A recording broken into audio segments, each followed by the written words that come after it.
people came to me, they're like, your Facebook is annoying. All you do is post about business. And what got me comfortable is going, you spend a couple hours a week or a couple hours a day on Facebook and it wastes your time. And I spend a couple hours a week on Facebook and I make money from it. And ultimately, my core group of friends didn't need my Facebook post. And so I was like, all right, I'm going to do it. And so that leveraging of that Facebook post or my Facebook was awesome. This is podcast episode 1, and I've got my good friend Travis Weathers on the call with us today. We're going to go through and dive in and try to figure out what makes Travis's agency successful and how he's grown it. So Travis and I, we first met. We were both speakers at SEO Spring Training, which is a fantastic event every spring in Phoenix, Arizona, hosted by Terry and Elizabeth Samuels. So Travis, welcome to the show, man. How are you doing? I'm stoked. Really excited to share as much as I can. I felt like people try to hide things purposely or unpurposely. And so I'm excited to bring a ton of value, be as transparent as possible, because my problems, I know that your audience and us, well, we have them and we want to talk about them and how to get through them. So stoked to be here, and a little disappointed you didn't call me Travis Weathers, the Weatherman, but we'll get over that. That's right. That is my internal nickname for Travis, the Weatherman. So from day one, you meet certain people and you just kind of have this like instant rapport, this back and forth, give and take. And that's how it felt with Travis. We got matched up to play golf. So what Terry does at SEO Spring Training, not only does he take people to a baseball game, box seats at a baseball game, that was amazing, but we also played golf. And right from the start, Travis and I were joking back and forth. Travis, you hit on a good point there. Something I've noticed is that a lot of people are really shy to give us the truth on their agency and what's going on. And I think that the way we feel is maybe like our success of our agency really reflects on who we are. But I personally have experienced more growth from just being open about my challenges and like what I'm really struggling with, because if we can't get to that root, then how are we going to fix it? And that's one of the things I really admire about you is just being like complete, like you say, an open book, completely transparent. So Travis, let's change gears for a second and just tell me a little bit, what's the name of your agency? When did you start it and why did you start it? Name of the agency is Rotate Digital. And the naming on that comes from the background of I love aviation. I love flying. I am a commercial pilot. I'm a flight instructor. I teach people how to become commercial pilots and how to fly airplanes. And in the aviation world, the term rotation speed is the speed at which the airplane takes off the runway. And so that's our rotation speed. And so Rotate became the name and Digital became the name after that. I did not really think through that hard, other than I was like, I like aviation, so let's name it Rotate. And then I was like, I got to say Digital so people know what we do. And I ran with it. I did not think strategically about it. That's what it was. So Rotate Digital. And so that's what we named it. Awesome. And when did this whole show start for you? Yeah. So I had dabbled in marketing at working for an employer. And then I dabbled in like trying to go off on my own. And so I quit because I was like, I can make more money doing this, and quit and sold 4 clients at, I think, $350 a month, and really quickly realized this is hard, failed, couldn't support my family. And so I continued that agency and I think that was like 2017 timeframe. And I ended up getting a sales job because I was still becoming a flight instructor, a sales job selling Bible software. Fun story later on. So I learned how to sell, and that really was a catalyst to helping the agency grow. And then I bought a course from the good old OG Sam Ovens, consulting.com. A new owner owns it now. Then I bought a course on how to like create a business. And the combination between learning to sell and then the framework and the blueprint of like what to even do, I combined that with the need of like, I needed to make money and I wanted to fly airplanes and I needed to pay for that.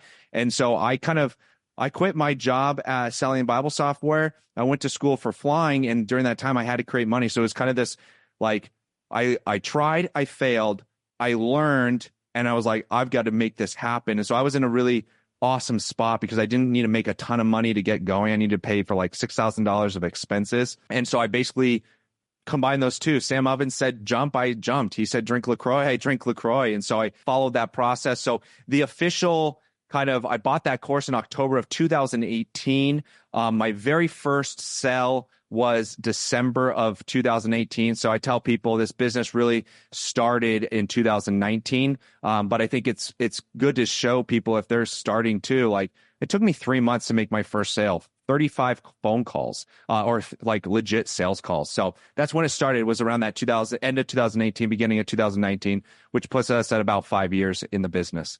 Right, right. So the 3 months and 35 phone calls was the original plan out of the gate. Were you cold calling people to land these first clients?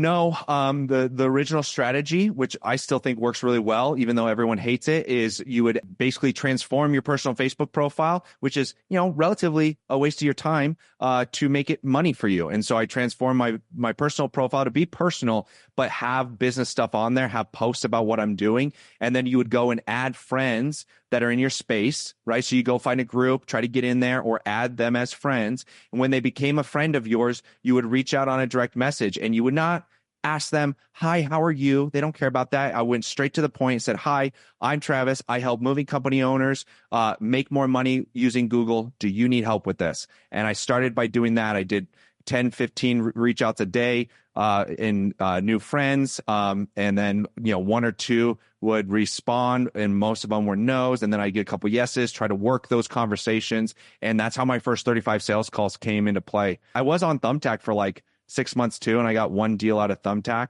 Like, I was trying to figure things out, but the crux of like what got us growing was that personal Facebook direct message reach out. Right. Is that still a process that you guys are doing today in your agency? Do you still, you still got that in place? We still do it.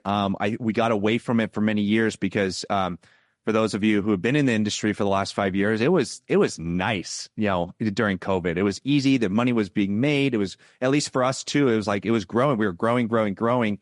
And those simple but really viable activities got pushed aside. And then 2023 hit for us, where the economy changed with the real estate and we're tied to the real estate market. And so that was a reminder of like, you can't get complacent. And we got complacent and it showed. And so we got back to doing that. It is not our main source of leads, but it is still a consistent thing we do. And I have a lot of people reach out still. I've even had people go, hey, you reached out 3 years ago. I said no. Or you reached out 3 years ago. I never responded. I know I didn't have the money. I finally have the money and I'm ready. I've been seeing your Facebook posts and seeing your involvement. I'm ready to start with you. So you see some of these fruits of your labor 3 years later, which is easy to talk about when it's happened, hard when you're in that situation going, yeah, 3 years though. You've mentioned a couple things in here. You have the Facebook posts. You're constantly posting things on Facebook related to your niche because you've reached out to your friend or what became your friends on Facebook. And you've kind of positioned your Facebook to be this business machine. So a lot of the content that you're producing is really for those people, right? So that hopefully maybe sooner than 3 years. Is that accurate? Is that kind of how you're leveraging your Facebook? Yeah, at the beginning, almost all my posts were business posts because you're leveraging the algorithm, right? Facebook sees you're a brand new friend, right? And so immediately they assume this new friend wants to see this person's content. So now my posts that I just recently did on Facebook are going onto these new friends' newsfeed. And so they're now seeing it after they've become friends with me. And oh, by the way, I've messaged them on Facebook as well. And so it's this, you're almost like leveraging and jumping onto the Facebook algorithm to get your content in front of the right target audience. And eventually I learned that nobody wants to see 100% business Facebook post. So it ended up becoming a 50-50, 50% personal post, 50% business post. And you leverage that and get those conversations started with the direct messaging, and leveraging the algorithm of Facebook. So yeah, right. That's pretty much spot on. How often am I posting now or when I was doing? When I was doing it, I probably did 3 times a week. Now I probably do once a week on posting, mainly because I've got other levers that I'm really focused on. And I think that's probably more of an excuse than a very strategic reason for doing it. But about once a week now, that I'm still doing it. But at the beginning, it was really, I almost grew the business, and I'm going to say this with a grain of salt, probably to $50K of revenue, reoccurring revenue a month, purely off of the involvement between direct message Facebook, on Facebook, those people, and then them referring and then just being involved in the industry. It really, that first $50,000 revenue came from me just doing that every single time. And that's all I focused on. Right. because I It didn't.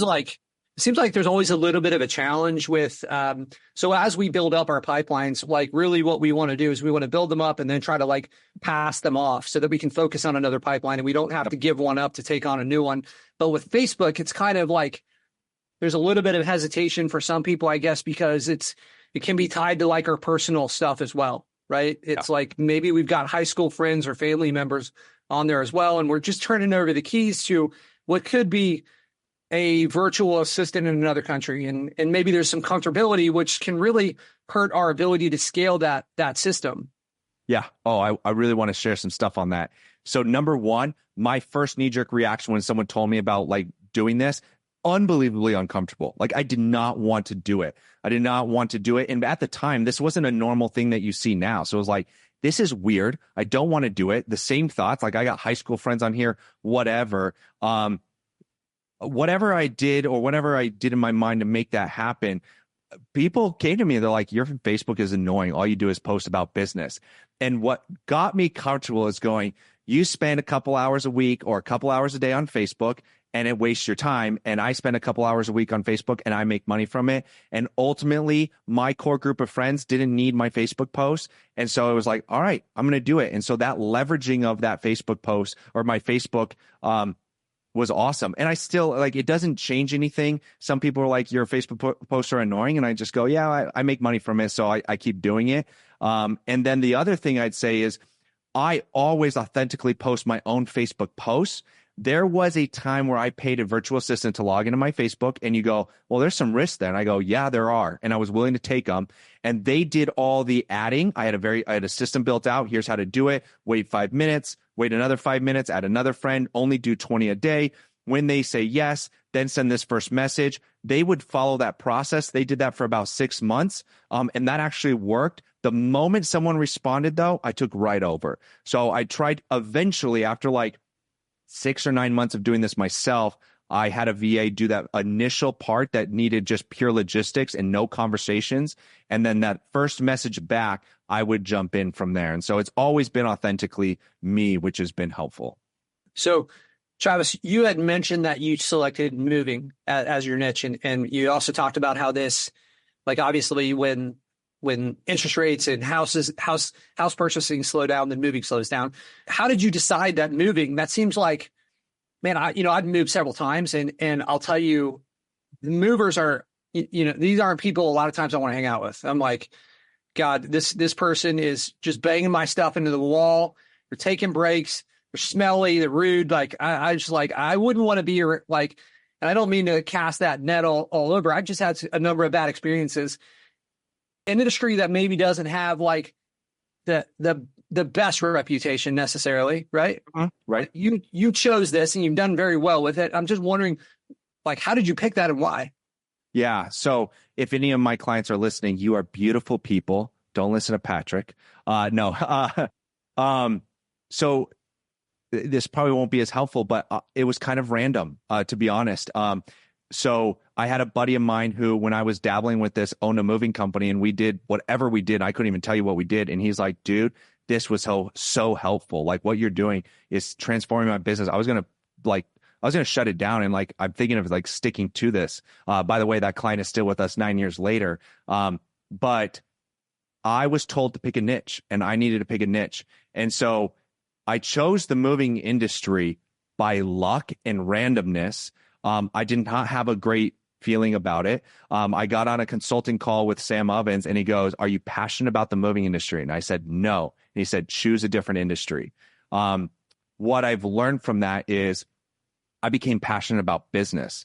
When I first chose the moving industry, I was like, why? Like, there's no more than maybe 50 moving companies out in the United States. Like, I didn't know anything about it. I was like, all right, I guess I'll try it. And I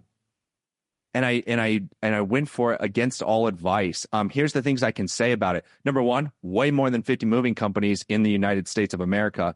Number two, because of that weirdness, there wasn't as much competition. Everyone wanted to go after doctors and lawyers, and I didn't choose going against that strategically. It just got lucky. But there wasn't as much competition in the moving industry. And I remember sitting down, and there's a guy named Louis Massaro, who's like the the star child, the kind of the influencer of the moving industry. And I remember sitting there, he's got a mastermind, he's on stage speaking.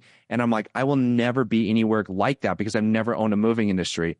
And, flash forward 5 years, I've got my own virtual movers conference event. I'm speaking at conferences for moving owners, flying all over the United States doing that. And the difference and the change that was is I committed to it. And the biggest thing was I wanted to create value. I didn't use those words back then, but I wanted to make an impact and I wanted to make it valuable. And so we did everything we could to make value, actually get results for them. And so the industry came to light and blossomed as I got into it more. So yeah, so it wasn't pretty. It wasn't a smart or anything crazy of a decision. It's just I went into it. I wanted to deliver value, and every single industry out there, big or small, nasty or unnasty, fun to work with or not, they need value created. Business owners have the same needs. They need leads.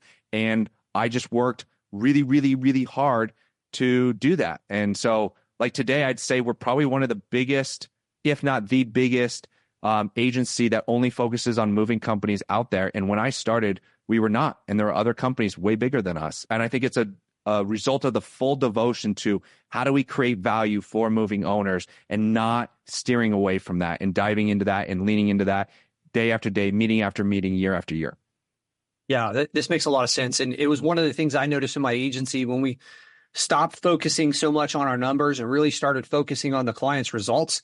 Then it's kind of when we went from being good at something to being great at something. And, this is part of where we built our software, added this need is like, hey, we don't have what we need to create the value that we want. And sometimes when you focus on value, it will take you outside of this little like box of SEO and marketing and like, hey, our goal here is to create value, not to deliver this like cookie cutter design that every other marketing agency out there does, right? So I think it's amazing the way you look at this. And I think if you're value oriented, it doesn't matter what niche you pick. That's going to take you to the destination that you want to get to. And you hit on something, Travis, there that when I'm coaching people, I often mention is like, you've got to have experience in this niche or passion around it. Like just picking a random one, like you can make that work. It's all about execution and you have a passion in business and we can kind of apply that to any niche, but you had experience in this. You had your friend's company and I think that plays such a big role in this. You understand the dynamics of the company a ton more. Well, yeah. And but I didn't care about the niche, but I cared about the people, or I cared about the results. And I think that's key. I did something to know. I had my buddy who I got good results on. So I knew going into the niche, I knew how to sell. I knew an outreach program and I had a testimonial and someone I could give a reference to every time someone said, can you give me somebody like I can talk to? And so I knew I had that person on my side and he would vouch for me. And that was helpful to getting there. And you talk about that value creation process, full transparency. Sam Ovens' course is about selling courses and building a course. I built a course, sold it to my first person in November, and I would get on sales call after sales call and people would be like, yeah, but do you offer SEO? Like, I don't want a course. I want SEO. No, we don't. This is a course so you can learn marketing. And I lost clients who I wish I would have gotten then because they would be clients with ours today. And I lost them and I've never been able to get them back because they went with another company and got great results. But I got on a phone call in December of 2018 to sell a course. And the guy said, do you offer SEO? Like, I need SEO. And this was like the 8th time someone said that. And I was like, yes, we do. How much? It's $800 a month and we get you the results you need and you'll be fully transparent. And at any point you don't like it, you can leave. And he's like, cool, can I sign up? And I took that credit card and I had no idea what I just like. I wasn't offering SEO. I just said yes. And then I had to figure out how to make it happen. So that talking about that just shift of like value creation, like I was trying to sell a course and no one wanted it. No one needed it. And I was a nobody, like I had no good experience, but they needed SEO. That's where I then shifted. I sold it and was like, cool, we're an SEO agency now. How do I figure this out? It almost seems like maybe if positioned slightly different, building out a course for movers could be a fantastic lead magnet to move someone up the value ladder and say like, hey, let me position myself as someone who has the authority to create a course for this industry. And we also like, hey, if you don't want to do this yourself, we can take over that for you, because most people won't. But that positioning and getting people into your world at a lower dollar cost. I mean, you had people trying to beat down your door to pay for this other thing that you weren't providing. Yeah, they really were. No one wanted my course. Nobody needed it. It brought value to one person that I sold it to. That was it. But we made the transition because everyone needed SEO. They needed better results on the industry needed better results. And so I sold it and said, all right, we're going to freaking do this now. Yeah. Yeah. I love it. I love it. And when I say we, I meant me by myself, because I didn't even have an assistant there. So we was me. Yeah. Yeah. It's very generous to think of yourself as we rather than me. But Travis, so let's talk about your agency. We started in 2019, really that December, like after the Sam Evans course. And then now we're in, halfway through 2024. Where's your agency at now after, I guess 5 years or so? Yeah. So 2019, we did, I think, a total sales of $250,000.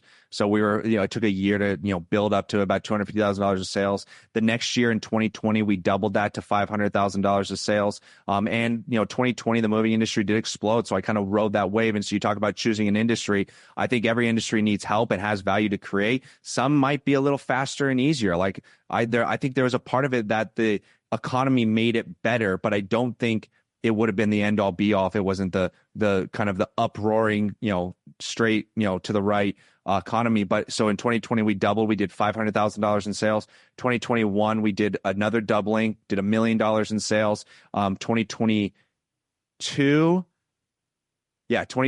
we did $2 million in sales. So we doubled for the first 4 years. Someone can double check my math on that. And then we hit a stagnation in 2023 and we did like 25% more in terms of total revenue. And then we're on track today to probably do about $3 to $3.3 million. And that's more conservative. I'm really hoping we hit more towards closer to 4. We're at a run rate right now of about $260,000 of monthly reoccurring revenue. So that's where we're at today. Got it. And you have a variety of packages that you offer to your clients? Yeah. At the beginning, no. I sold them what SEO. I said, it's just SEO. It's whatever we can do in SEO to get results. It's $800 a month. And obviously every new sales call, every 5 sales calls, I'd increase the price to test it. But then we ended up adding some tiers because of many reasons why. So now today we basically have 3 tiers. We have a bronze, a silver, and a gold. Our gold is our highest package right now at $4,000 a month. Our silver is at $2,500 a month, and our bronze is at $1,500 a month. And then each one of those, there's some add-on locations, the way we do SEO, locations that they can add on and spend some extra money on that. But majority is either in a bronze, silver, or a gold. These packages, obviously SEO and the Google Business Profile is a part of what you guys are doing. Does this include, are you guys running ads or direct mail or anything like this as well? Only SEO. So for the first 4 or 5 years, it's only SEO. And part of it was because a lot of agencies, and I say this as a bell curve, they will sell SEO and Google Ads together because they know SEO will get them long reoccurring revenue. Google Ads will get the quick leads that the owners want. But eventually, in my opinion, it fizzles out because they're hiding their bad SEO under Google Ads. And so I, very stubborn of a person, go, we better freaking get results with SEO and SEO only, and let's get results there, and it's only up. And so for even today, all we offer is SEO to get results. Now, that being said, with our leadership team, as our process is always, how do we create more value? We've identified that the industry is ready. They need us. We've already referred out $50,000, $60,000 of recurring revenue on Google Ads. And so we are launching Google Ads in September to be able to add that as a new service. But I say that to go, we only did SEO for 5 years and grew a business to $2.5 million of revenue on just SEO because we focus so much on how do we get results and how do we figure out how to get results in SEO and make sure it's not just we do this and we do this and like, we'll see. It's like, no, we got to get results and track these results and win with SEO. So right now it is just SEO and it's always been that, but we are adding Google Ads.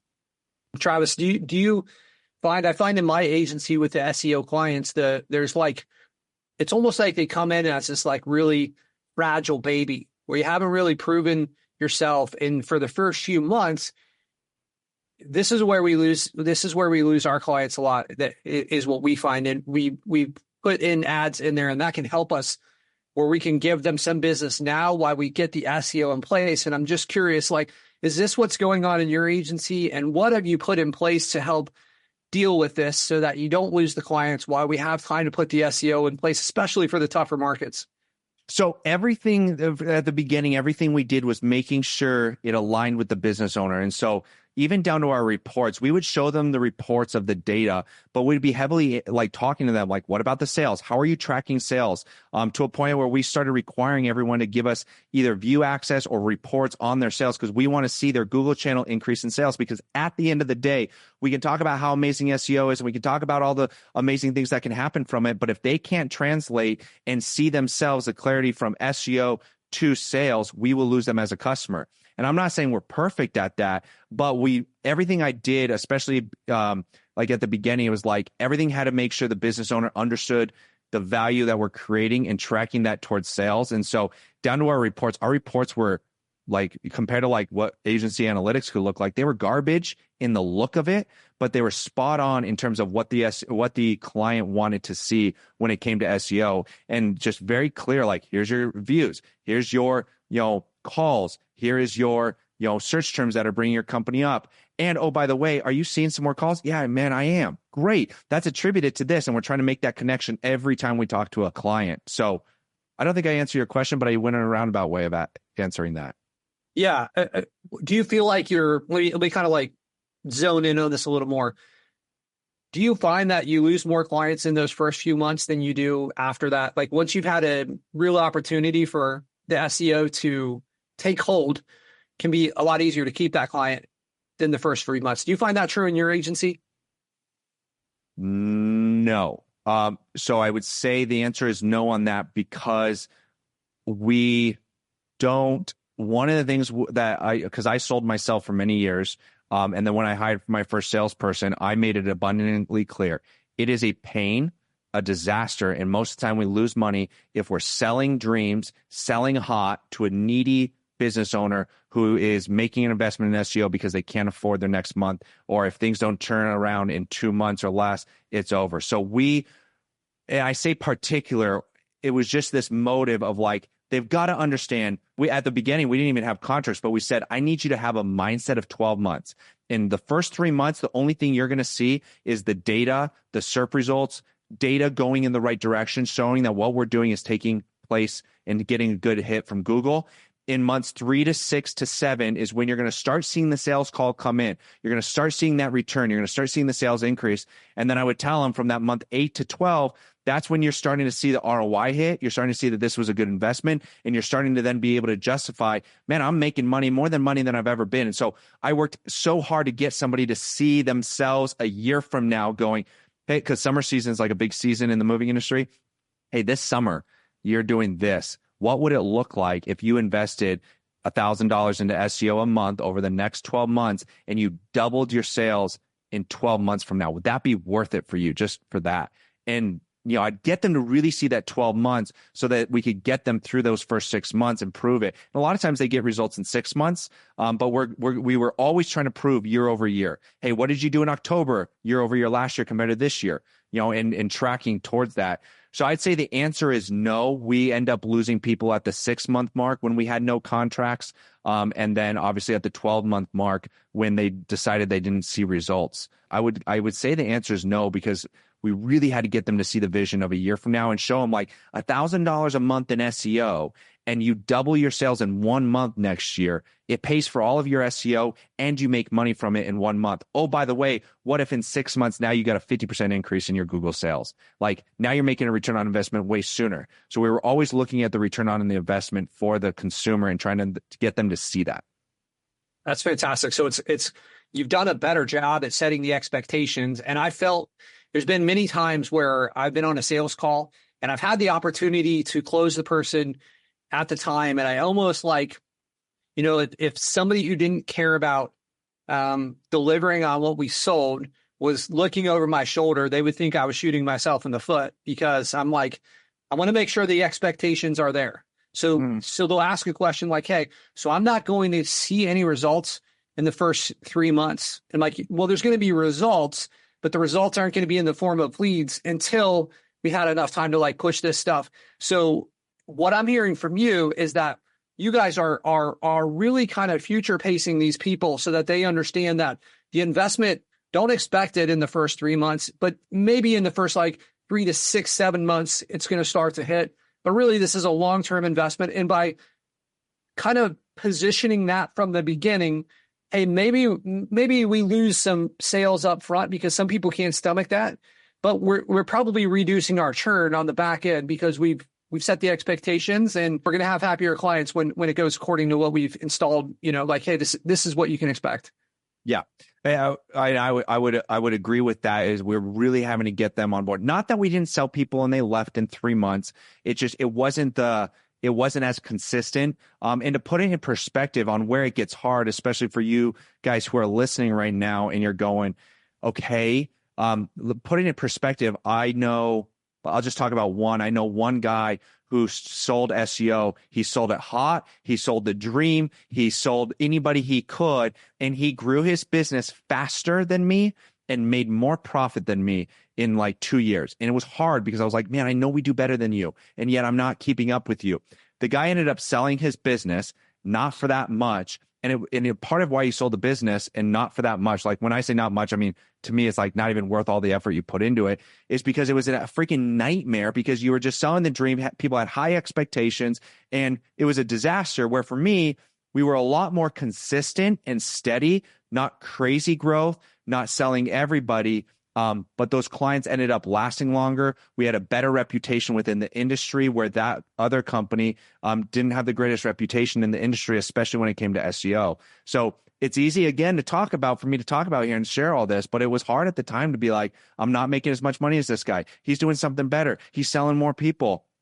But longevity wise, holistically wise, like sanity, like our operations, it wasn't as crazy. And I personally valued that more. Because I'm making more money now than he is, and so I'm winning. So, yes. So Travis, let's change gears a little bit. And like, I know that you struggled as the economy and housing stuff shifts.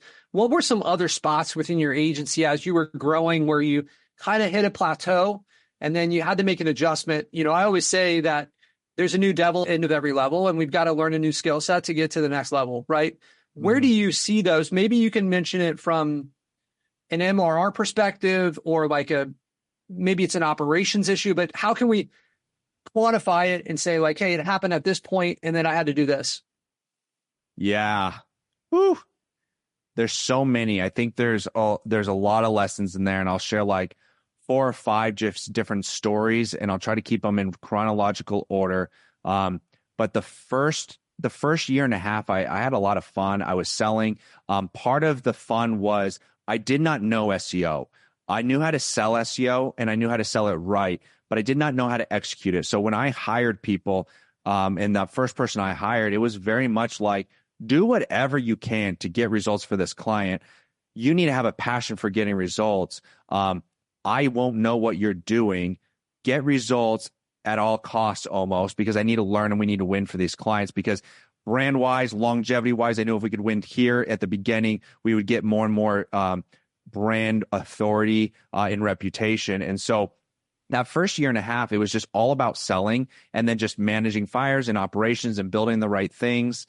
One of the things that I came into is that need to eventually bring on like an operations person. Well, I didn't bring on an operations person. I brought on a head of SEO, and the head of SEO was a great person that knew SEO, knew the right things to do, knew how to take the 1,000 things to do in SEO and boil it down to something that could be productized a little bit more consistently. And he was perfect on that as a subject matter expert. Where it came into problems is he wasn't operationally he wasn't thriving there. And so I ended up finding out like we were behind in our deliveries to our clients. And then you see results not happening for our clients. It's like, well, could it be because we were behind 3 months? And so when that started popping up, that was really hard, because it was like a realization like, man, we kind of messed up, especially for these clients. And so I ended up having to turn and make a personnel change. To bring in someone who was a little bit more operational focused to catch us back up so we did right with the clients, but also keep us on an operational check. So that was one lesson of having to change there. Another one was just that the transition from me selling to somebody else selling. I sold as long as I could. I probably could have sold more, but I knew that I wasn't the greatest salesperson and we could sell more without me selling. And I didn't know that 100%. I just had that kind of gut feeling. And so that transition as well of learning how to now not just be the person that sells and can kind of manipulate a strategy, but how to then spend the time to go, here's how to sell SEO, here's how to do it right, and how to then I had to really step out and go, well, how do I document this so we're still selling SEO well and not pushing hard sales? And also the sales guy is not an SEO expert. And that was really, really, really, really hard. It's still hard today. So that was another one. And then there was a time in 2023, all of 2023, where I realized I was riding a really fun wave, making money, having good profit, and it all came crashing to an end. And I realized I have no idea what's going on in finances. And so when I say that, I knew my P&L, I knew my profit and loss, but I didn't understand why things were happening, what to expect the next month, how accurate were we on our forecast, how well we were tracking expenses and what was being expensed on and why. And so 2023 was all about like learning how to be financially wise in decision making and planning and all that. And so that was another big milestone that was really hard, especially combined with the fact that the economy hit and we ultimately kind of were stagnant from like, we lost a lot of money or lost clients at the beginning of 2023. And ultimately, almost for a year now, we've been fairly stagnant of coming up and then losing clients, coming down and then coming up and then coming down. And that's between getting the right people, having the wrong people in the seats for too long, spending too much money on things that weren't making sense. So I really had to learn how to actually it's easy to call myself a CEO in year 1 or 2 or 3, but I really had to learn how to like manage without being involved, knowing what to track without being involved, and being involved enough to know what's going on, but not micromanaging. That was really hard. I'm still learning that, but that was a lot of what 2023 was about. So many awesome lessons that you mentioned in there. I want to unpack a couple of these things. So Travis, you had mentioned you had to, like 2023, you really focused a lot about understanding the financial part of it. And like, what was that process like? How did you go from where you were to this spot of knowing it better? I asked a lot of questions. I am somebody who will cold email an agency owner that's being successful and ask them questions and do whatever I can to get a conversation with them. I'm going to shout out Chris Dreyer from Rankings.io.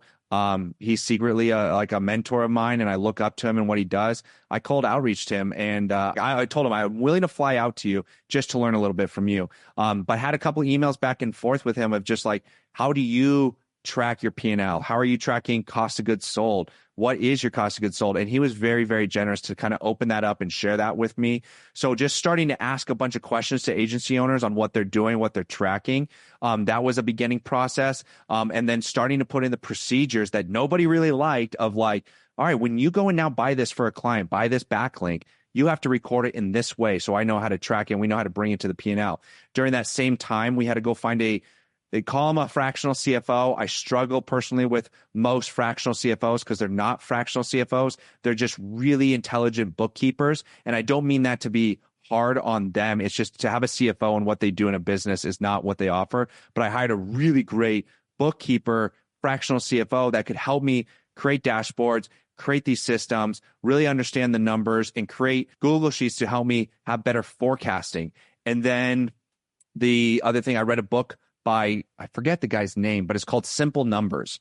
And if you look it up, Simple Numbers 2.0 and Simple Numbers, great book on financial stuff, like how to look at labor costs and look at cost of goods sold. And then finally, I spent so many hours, probably 40, 50 hours creating a master Google Sheet where I had every line item in my QuickBooks. Everything was forecasted out. And that was a big changing point for me to go, here's everything we're spending every month. Here's everything we're going to spend next month and the month after that. And as I came up with different ideas or we needed to hire someone or thinking, I could plan out. And so now I could look at the year and go, if we follow this process, and it was conservative growth, high expenses, this is what we can get in net profit. And I was like, I'm not happy with that. So we'd make changes. So I knew every month what to expect. And then every month that month completed, I would go back to the previous month and I'd put in what actually happened. So I go, where were we off? How accurate were we? Why? And so over a few months, I was able to get a forecast for the year to know exactly every single line item and expense, what was expected. And so that was unbelievably helpful for me as a business owner to understand what's coming, what's planning. So it's not just like, I hope. I had a pretty good idea of what was coming next with profit, with sales, with expenses, relatively speaking, knowing that sales can change and all that. But like I knew expenses. It was really good for me on expenses. So yeah, it sounds like too, you can look at the leading indicators that are contributing to like profit, right? If we know that, hey, our conversion rate on sales calls is this, if that number stays the same and then amount of appointments stay the same, then we can predict our sales pretty reliably, right? If our costs stay the same, then we can predict our profit from those two things. If our churn stays the same, like this forecasting allows you to pace growth and do it in a way where you're profitable. Sometimes when we grow too fast, if we don't take all of our numbers into account, growing can be expensive, right? So like if we don't manage things right, that sounds like a massive learning experience. And I really haven't heard someone unpack it the way that you did, like that, with like reaching out to these agency owners and then just a lot of time in the trenches there, having this CFO / bookkeeper. That fantastic share there, Travis. Let's go back one more thing. You got more? Yeah, I was just going to say on that note, I wasn't even that smart in terms of like conversions. It was purely an expense, almost an expense tracking. So to just keep that in mind, I didn't even get that nitty gritty. It was just all expense tracking to go, what is going to be coming and where are we going with this? And that planning, that was what was really helpful too. So sorry, go on. That's awesome. Travis, do you have a, maybe for the listeners, obviously we're not going to share your real data, but maybe there's like, you spent all this time on this Google sheet. Why not share the real data? Is there this is what it's like to be an open book. But maybe there's something that we can share with the listeners. We can put it in the show notes and we can include sort of a template that, after your many iterations that they can start, rather than starting at A, they can start at like Z, right? Oh, I'm totally game. If you can just hold me to the fire a little bit on that. In fact, I can make it where I present that on, or I can share that to everyone who goes to your Mansion Mastermind, and that can be released there and we can get it to the public or wherever. Create this template. It's already built. I just need to get rid of the data, and I can even put in there some of where I was at, how much I was roughly spending on labor, how much that went up and down. Because we really need to understand. 2023, the saying I had was, profit is no longer a byproduct, but it's planned for, and that was key because I would have months where it's like $30,000 in net profit, $80,000 in net profit. Next month, negative $10,000 net profit, and it was like, I couldn't even tell you why, and that bugged me. So yeah, happy to get that and get that to your listeners because it was super valuable for me. I wish I did it earlier. Yeah, absolutely, Travis. I struggle with the same thing in my agency. What I've done a lot in my agency is like, we'll have this like great growth in our agency and it'll be a lot of profit coming from it, but we would take that money and put it right into the software, right? So without that forecasting and planning, you're managing two different things at the same time. It's hard enough when you're managing one, but if you don't have that stuff in place, then like it almost kind of seems like you're going to roll the dice, or you have dice inside of a cup.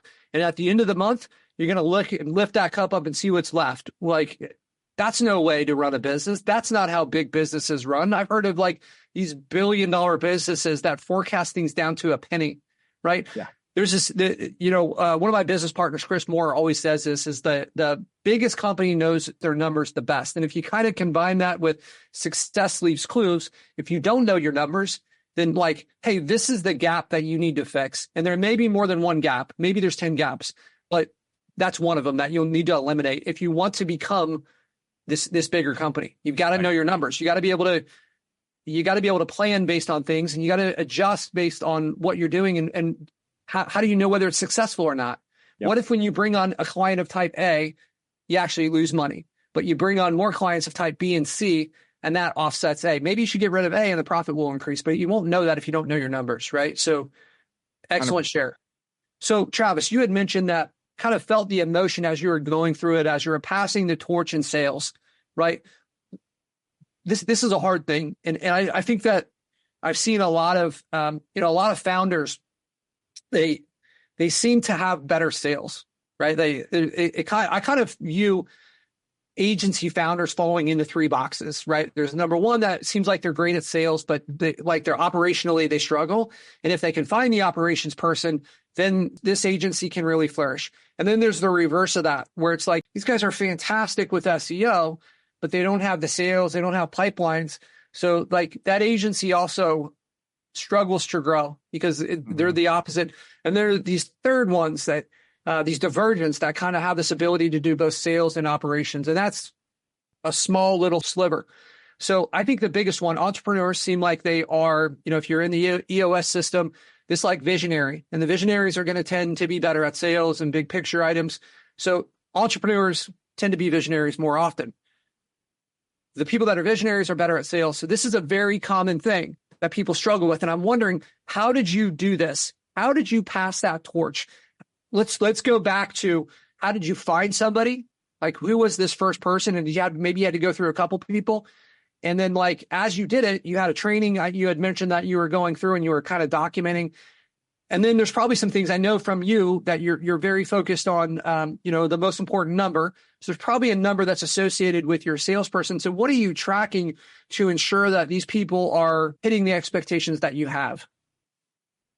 Woo, that's a lot. We could have a whole hour on the sales stuff. Let me start backwards from the sales conversation first. One of the things is identifying what you want out of your agency. So when we put what I talk about in perspective, I did not want an SEO agency. I wanted a business, and I wanted a business that I could make money from and that I did not have to be involved in. Well, what I realized is I got to be freaking involved, but I can be involved in things that I really like to do versus what I didn't like to do. I actually really liked sales, and so it was totally fine. But you may be sitting here going, I don't need a big business. I want to sell a certain amount of clients, have that, and just kind of run that. And I think that's key to know. So you don't just copy and paste what I did, because I wanted a business that could scale. I wanted to eventually have a bigger business that's making more profit. So the biggest things that I did is, number one, where did I find the salesperson? I ended up doing in my network. And there's reasons why I don't like doing in the network. But one of the big reasons I like doing in the network is in my friend group or in my network group is because there's a little bit of an already vetted trust there. And when you start talking about sales, you need to trust this person. And not to be blind, because I ended up getting blind and that's a whole nother story, but you need to be able to trust them to follow a process. And I will tell you right now, there is always and will always be the tension between, in my opinion, a good sales team and what you really want to sell for your SEO agency. There's always going to be that tension there. And you have to live in that tension and not think that it's a problem to be fixed. I still, to this day, have that tension and have those conversations with our sales team because they want to sell and I want to sell right. So I found this person within my network. I had vetted trust. They had a desire. It worked out where they were willing to take the risk because it was risky. I showed a year's worth of sales and said, this is what I did. And oh, by the way, I only sold what came to me. This is not any kind of, so this is at minimum what you would make. And I think at minimum what you would do. Here's what is realistic on the low end, and the up end is more. And I thought I was pretty freaking good at sales. This person came in their first 30 days, sold more than the company's ever done. And those all were fairly decent sales with the right, rough strategy. We don't do strategy on a sales call, but we have to have them talk well about it, not just sell the dream. So finding that right person in the network where you could trust, and they have to be willing to work hard. They have to know this is not a sales gig that, is all perfect. So you really have to kind of find that right person. We can go into that. The second thing that was really helpful to get them to do well, I had a talk track built. And they was, I forget what I worded it, but it was in stages. So stage one, I literally had stage one introduction. It was just a paragraph. Hey, nice to see you, man. One thing about the weather, or where they're from, and then setting the stage. Hey, great. Thank you for your time. Want to respect your time. Here's our plan to move forward.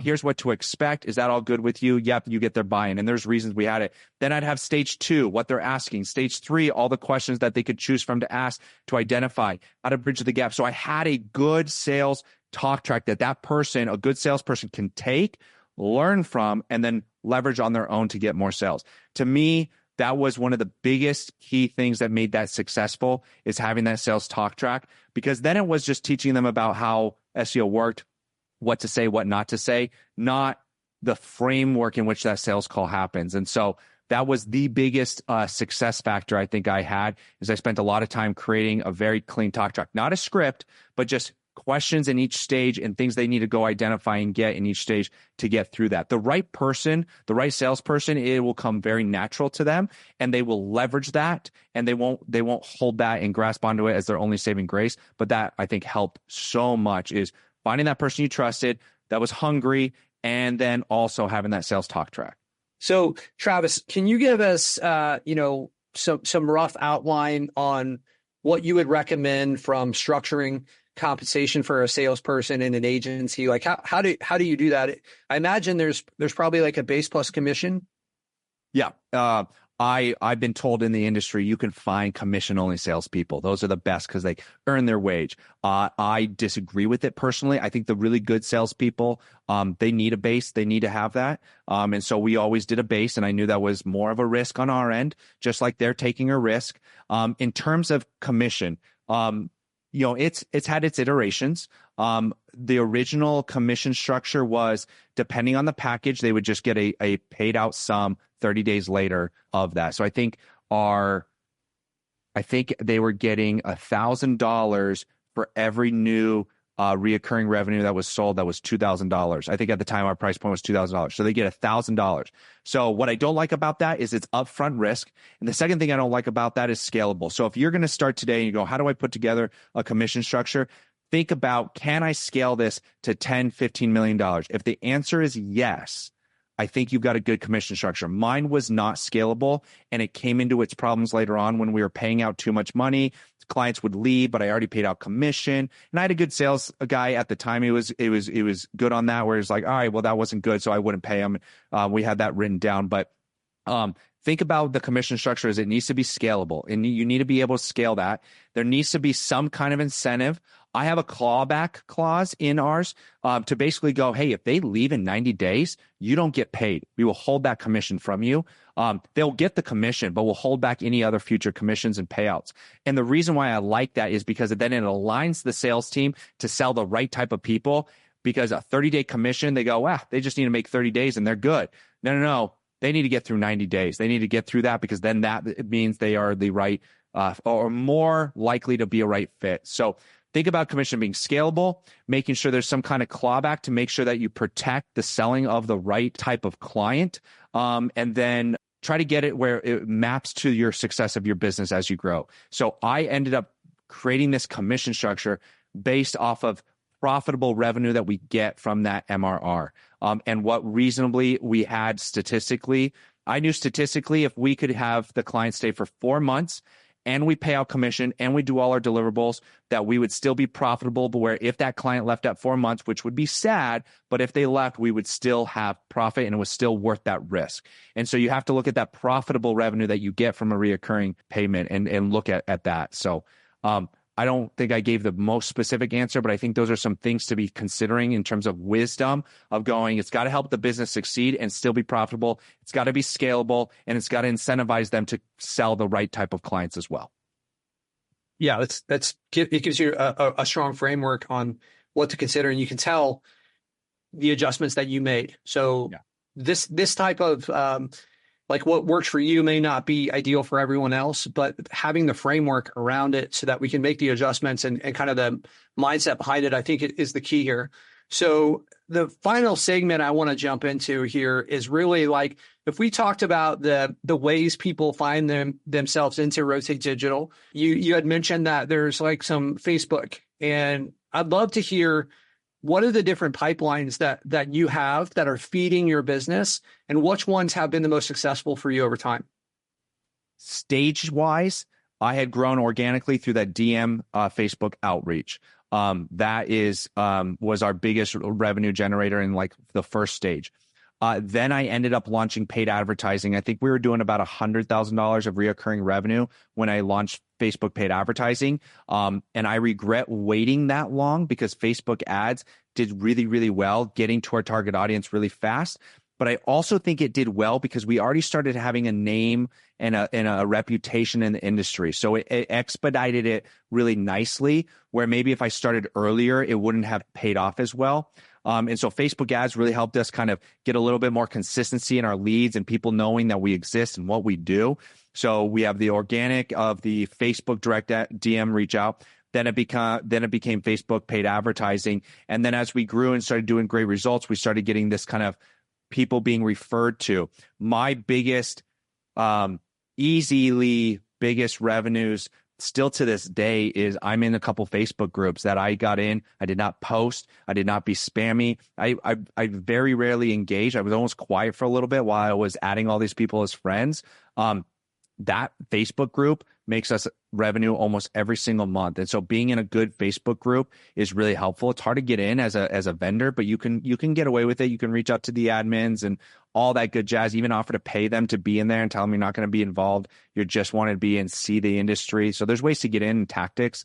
But the Facebook group has done really well for us. And referrals, Facebook ads, organic, those have all been probably our top three. Nowadays, we're back into Facebook ads. We're trying to scale Facebook ads. Right now, we're not getting the return on investment we want to see. For us, we want to see a minimum, a 38% return on investment in 45 days of the money we spend on Facebook ads returns to us an MRR. That's our minimum threshold. So if you put $10,000 in or $10,000 into Facebook ads, we need to see $3,800 of reoccurring revenue sold within that 45 days. We're not hitting that threshold right now. So it's hard for us right now in the industry we're at to like scale these Facebook ads. So we're trying conferences. As we started getting into conferences, I wish I went to conferences earlier. I didn't. Part of it is like, I wish, and maybe it would have been different earlier, but conferences, I hate stupid networking and like, somebody, therefore it helps. But conferences really have helped us because we get in front of people. People want to do business with people. You start making relationships with people. So conferences over the last year has also been a really great revenue generator, including the last year we created our first virtual movers conference, which not only do we make money on it, but additionally we sell a lot of people from that, which is really, really cool to do. So those are our big money generators. And then if you look at like everything that we've done in the last 6 months, there's probably 2 or 3 that I just mentioned that are the big ones. And then a lot of different ones, different channels, being on different podcasts, those bring in random ones. So I've realized that most of the stuff we've done in terms of getting on podcast conferences, paying $150 to be on a different blog, paying to be in a Facebook group, all those end up playing well and becoming well worth the ROI when it comes to the cost that you put into it. It's my strong belief that if agencies spent more time focusing on their pipelines and strategies, like if we can bring people in, then we have the funding to start to pay for deliverability on different things, even if it's hurting our profit margin the way we're paying for things at the beginning. If we're able to pay and deliver results, then we can grow our agency and maybe cut the cost by bringing some of the stuff that we're outsourcing in-house. So we really should spend a ton of our time focusing on these pipelines to get more people raising their hand to get our services, right? And I want to mention, don't confuse that, especially depending on where you're at, with still very known, like, what is the most important thing I need to focus on? So for us, it was always the direct DM outreach, right? It's always been 1 to maybe 2 channels that we're directly putting all of our energy and effort onto. And the other ones came, but don't get caught up in shotgunning and doing everything. You have to identify as a business owner, what will I put my time, money, and effort into now and get a return, especially as a digital agency owner? I think within less than 90 days, that's what you need to focus on. Don't get that confused to shotgunning 1,000 different marketing ideas and strategies. We were very concise. We were very focused on getting one thing to work with these other things trickling in as they came in. And then as we have more team members, as we have more money, we can then invest in those while we have our primary one going. So I just want to make sure that is clear, because knowing what to focus on and how to create that value within the business is key for me to making sure that we still are doing. My mentor says, do less better.